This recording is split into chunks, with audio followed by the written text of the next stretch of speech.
Angel Eyedealism is a New York institution, a performance artist who has been giving astrological readings for more than 20 years. It is Tuesday afternoon, and I am sitting in the living room of her studio apartment, which smells like incense and is covered in scarves.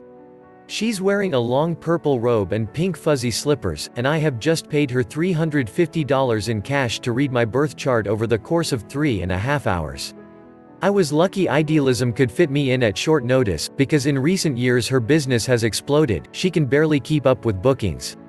When I visited, she was considering a request from the Trendy W Hotel in Times Square to be their in-house astrologer, and she may accept it, but not until Mercury is out of retrograde. Eyedealism is an old-school practitioner reaping the benefits of a new wave of interest in her art. The ancient practice of astrology, invented by the Babylonians nearly 4,000 years ago, has received a millennial facelift and a massive, tech-enabled boost.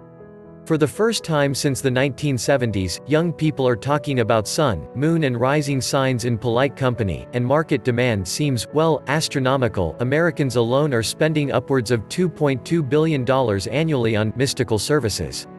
Apps have popped up to both feed and meet the demand, the most notable being CoStar, which has just over 6.5 million users, an average user age of 24, and more than $6 million in venture funding, all within the past 2 years. Meme Instagram and Twitter accounts such as @Great.Manifestation Magic have appeared, accruing hundreds of thousands of followers each and bringing the language and symbolism of the cosmos to a new crowd. According to the Pew Research Center, about a third of Americans aged 18 to 29 believe in astrology. All this raises an obvious question. It's 2019. How did an unproven pseudoscience win over a new generation? 2 days before my reading with Eyedealism, I meet Rebecca Gordon in her chic, chandeliered, celestially white Soho living room.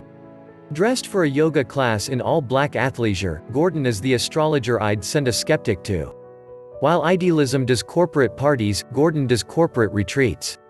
Like Eyedealism, Gordon is profiting from the recent boom, working with companies from Soho House to Chanel, teaching online courses, writing books, doing TV appearances and charging for private readings. Social media has given astrologers who actually do the work a natural PR committee, she tells me with a smile. These meme people are providing access points for people who wouldn't normally be into it. I'm all for the democratization of astrology.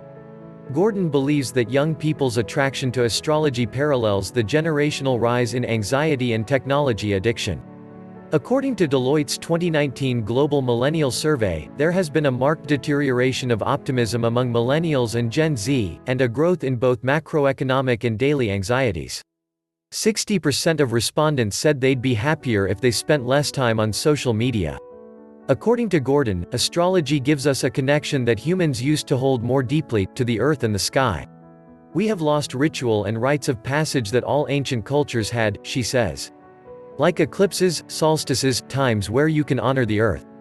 As we destroy the earth and cut off or deny our relationship with the sky, we become more secluded from each other, and disconnected. Astrology reconnects us to the natural cycles that we've grown apart from. That said, much of today's astrology lives online and in apps. CoStar is currently the app to beat, the one growing organically over post-work drinks across the US.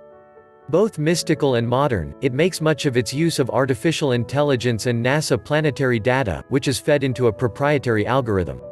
The algorithm then takes pieces of horoscopes written by in-house astrologers and poets, presumably experts in writing viral content, and slices and dices them into personalized updates. There are compatibility reports with friends, and tweetable push notifications try to function without social approval. It's minimalist, genderless, slick and of the moment. It's also free, unless you want to test your compatibility with someone who won't download the app. That costs $2.99 per input and is the only way, so far, that CoStar makes money. We have lost ritual and rites of passage. Astrology reconnects us to the natural cycles that we've grown apart from. Rebecca Gordon. CoStar may be leading the charge, but there is fierce competition for the market. Sanctuary, which has raised $1.5 million in funding and describes itself as the Uber for astrological readings, offers 15-minute monthly texting sessions with an astrologer for $19.99 a month. Vice's Astro Guide, which charges $5.99 a month, emphasizes the fact that its horoscopes are written by experienced astrologers. There's so much news in the world every day, their senior horoscope writer, astrologer Annabelle Gatt, told me in an unsubtle dig at CoStar. I would never want my own horoscope to come out of some pre-written crank. All these apps draw on the same fundamental formula. They match where the planets were at the exact time, date and location of your birth to pin down your astrological persona, and overlay them with where the planets are today and in the year ahead to make predictions. It seems almost inevitable that something so ultimately mathematical could be built into an algorithm and pumped through an app. But the product, though popular, is far from perfect. CoStar sometimes dishes out striking truths, but at other times reads like a collection of sentences that mean nothing at all. Astro Guide tells me to wear a crisp white shirt to celebrate a professional recognition that never comes. My 15 minutes with Sanctuary's astrologer is pleasant but extremely vague, more live chat customer support than a meaningful glimpse into my psyche.